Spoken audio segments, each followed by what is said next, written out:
The Tao of Self-Confidence, Episode 409. Welcome to the Tao of Self-Confidence, where I share stories of amazing women who have discovered their inner journey to self-confidence.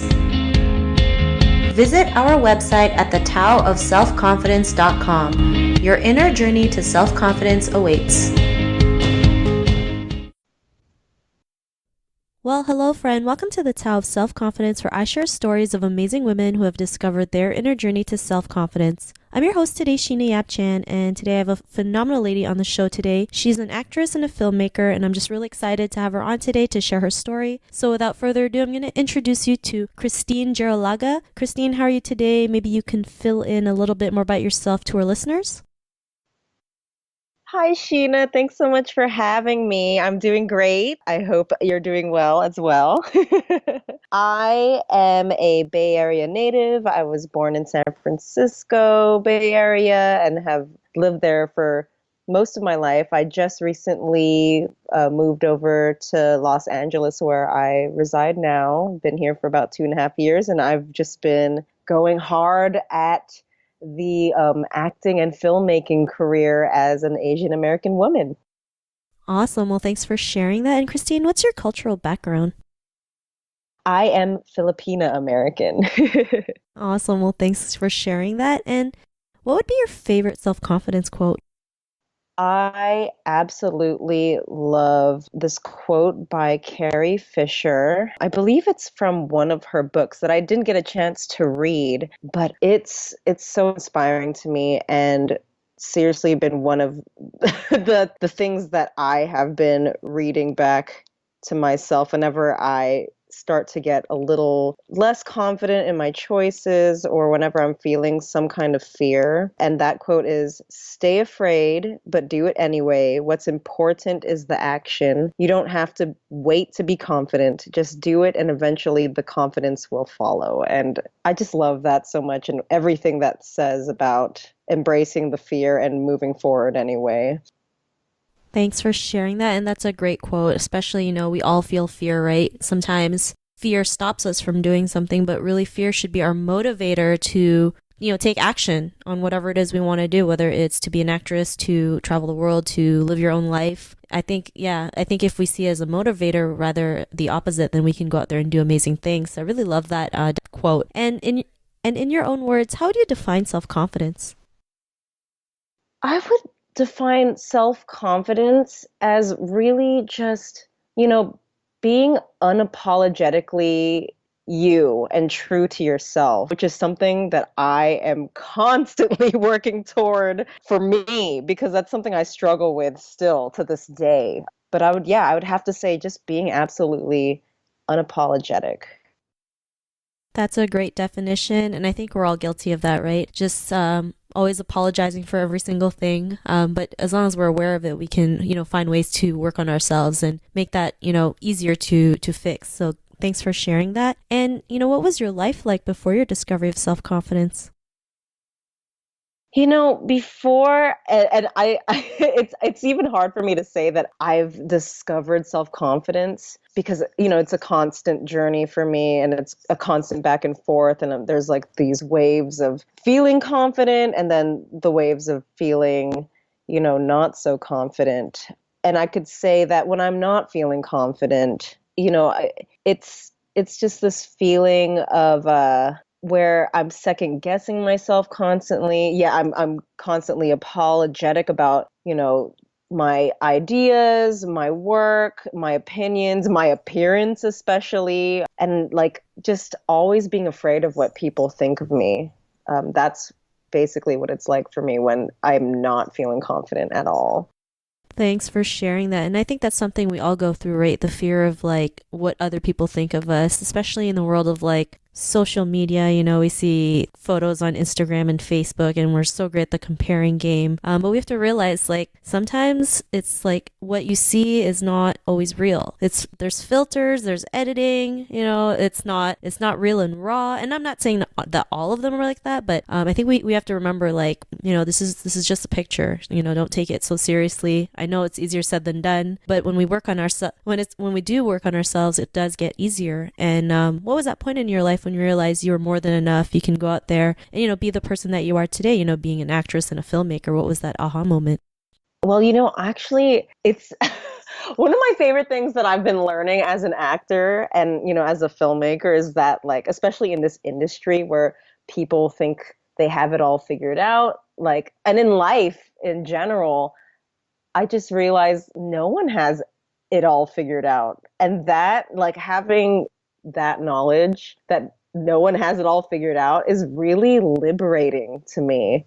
Like it gave me this sense of freedom that, okay, you know what? I don't have to impress anyone. What I need to work on is just bettering myself and impressing myself. And, that will make me the best version of me to not only me, but to everyone else who's watching what I do. So that favorite things to discover in recent months. Thanks for sharing that. I think that's important to know that, when we first start something, or even if we're doing something, we don't always have it, all figured out. Like, I remember when I first started this, I didn't even know what a podcast was, to be honest. But I knew it was something that I would love to use to spread the message. Then, I figure, well, I can figure it out along the way, right? I mean, we might make some mistakes, make some mistakes along the way, try to figure out something that'll take 2 hours, but in the end, it's all worth it. And I think the more we realize, like, it's not, we don't always have to figure it out in the moment, or we don't always have to figure everything out before we start something. We just do it along the way. Like you mentioned, life just gets easier and lighter. And, because of that, what's your life been like now? I mean, it's still up and down, it's still rocky. I'm still going back and forth between feeling, on top of the world and feeling good about myself, and then going back to, like, not feeling so great about myself, which is such a human thing. I've gotten to a point where it's like when I am going through those really rough phases, accepting that, realizing that's human, and just, like, riding that wave and, reminding myself that it's totally okay to feel the way I do and to feel those, negative feelings, but to also combat those, and combat them and counter them with positive thoughts and action. Like, if I do feel a certain way, like if I'm not feeling good about my health or my appearance, then, taking action and, starting to eat cleaner, or, like, to be more active outside and exercise, whatever it takes to make me feel better about me. And that doesn't necessarily mean, getting slimmer or getting my bikini body, but that to me, it means, like, just feeling better, like, inside, so that I can go and do more things, And I guess one thing I really am doing now that, like, whenever I do feel good about myself is embracing rejection instead of fearing it. Because once I discovered that, like, embracing rejection got me to more acceptance, I was just able to, move on faster with things I wanted to do instead of being afraid to ask for things I needed or help. It's such an important thing. Thanks for sharing that. And I love how you mentioned you embrace rejection, because I know, like, all of us fear rejection. Even I have feared it, but, like, the more you, like you mentioned, embrace it, it is a greater feeling. Like, I still get, when I reach out to people to be a guest on the show, I mean, I still get no's, but it doesn't stop me from, asking, more and more people out there. It's like, okay, they said no, but it's not no forever, right? It's maybe not right now. And it's not even a personal thing. It's totally not something that people should take personally. It's just one step toward the next yes, whenever that may be, Yeah. So I mean, I think if we see rejection that way, it just makes everything a lot better to work with, for sure, and we get over it a lot faster. So thanks for sharing that. And to the woman who's listening to your episode, she may be in her own journey of self-confidence. What would be that one tip you would give to her? Well, I would love to say, of course, listen to great podcasts like this one that are really inspiring, and, like, just remembering that you're not alone, because everyone is on this journey to discovering what it is that makes them feel good about themselves.